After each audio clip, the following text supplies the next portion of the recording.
Hi, my name is Aditi Mohan, and this is a visual timeline of Fra Angelico's work. Fra Angelico was born in 1395 near Florence. He was one of the greatest Italian painters during the Renaissance. It is likely that he received training from Lorenzo Monaco, a monk who was a leading painter in Florence until his death. He was heavily involved in the church.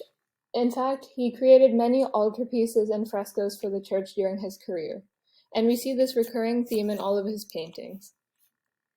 He was well known for his use of bright colors, realism, and linear perspective.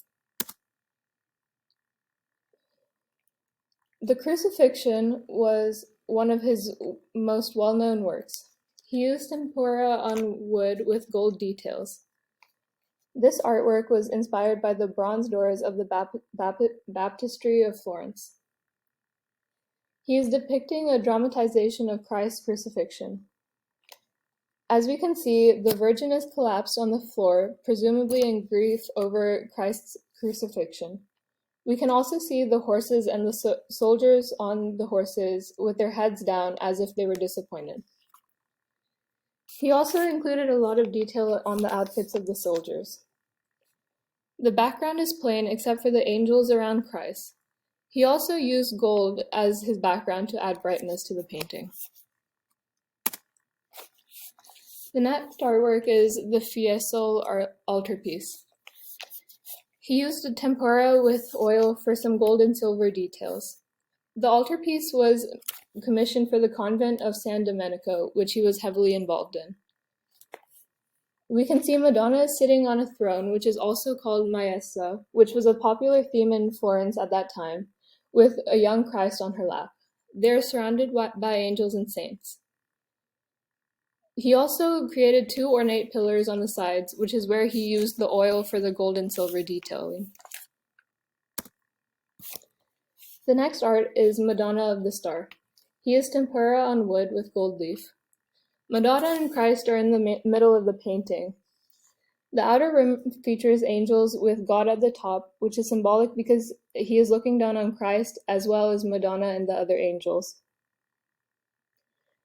He also adds predella, which is a narrow strip of paintings at the bottom of the painting.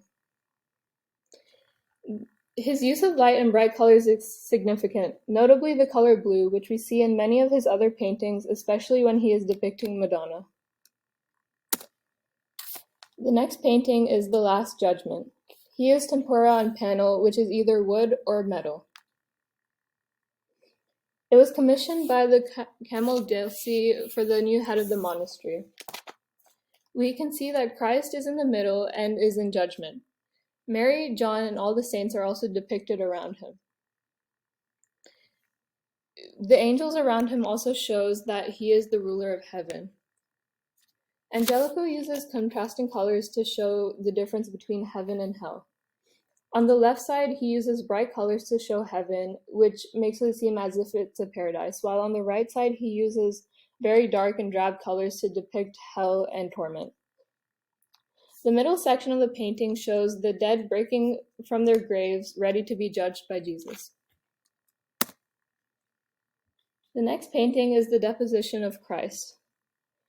By the 1430s, Fra Angelico was a leading artist in Florence. His technique started to become very complex at this point. He used tempera on panel with gold leaf for this art, which was similar to Madonna of the Star. This artwork was originally started by Lorenzo Monaco, but Angelico eventually took over. He also used a Gothic frame, which we can see by the angles and the triangles in the frame. This artwork depicts the pain and suffering Christ endured for humans. We can see his lifeless body being held up, with Mary presumably praying for him in the corner. He uses a bright landscape with a city in the background and successfully uses perspective to give the viewer a sense of space between the background city and Christ in the middle. The next artwork is The Annunciation of Cortona. For this artwork, he used fresco. Like the previous painting, there is also some Gothic influence in this. as the lines that we see are common in Gothic art.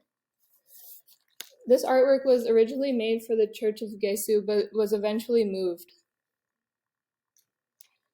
We see Mary seated on the throne with a Bible on her lap, which also foreshadows her future as the Queen of Heaven. It also depicts Gabriel, an archangel, telling Mary she will give birth to God's Son, Jesus. We also see use of gold, which is very common, as almost rays of light. In this artwork, he successfully blends humanity and divinity. The next art is the Coronation of the Virgin. He used tempera on panel. This artwork presents a scene in the sky with a focus on Mary and Jesus. We also see a very gilded ornate background, which seems to be a common theme in his work. This painting, however, is different than the original coronation painting. The original coronation painting had a gold background, but this one has replaced the background for a light blue sky, which is more realistic. He also successfully creates spatial awareness in this work, through the use of different sizes. The next piece is the San Marco altarpiece. He used tempera on wood. This is the main painting of the altarpiece for the church. It depicts Madonna with Christ, just like the Fiesole altarpiece. The position of the figures creates space in front of them. However, he does not successfully use scale because Madonna and Christ are not larger than the other figures, even though they are being highlighted. One thing he does do is create balance on both sides of Madonna by using symmetry. We also see several patron saints kneeling to Madonna and a crucifixion with a gold background in the lower center. The last art is the Adoration of the Magi. He used tempera on panel. He also worked with Fra Filippo Lippi, although it is not known who worked on what figures. The Magi was a typical motif in Florence, and it was even painted by other artists in the Renaissance like Da Vinci and Botticelli. The circular shape of this art causes the viewer's eye to move across the image. He uses bright colors, like his many other works, for the costumes of the Magi and the followers, which shows a sign of luxury. This art depicts the Magi worshipping a young Christ. He also successfully uses space in this artwork because we can see the difference between space in Christ and the mountains in the background.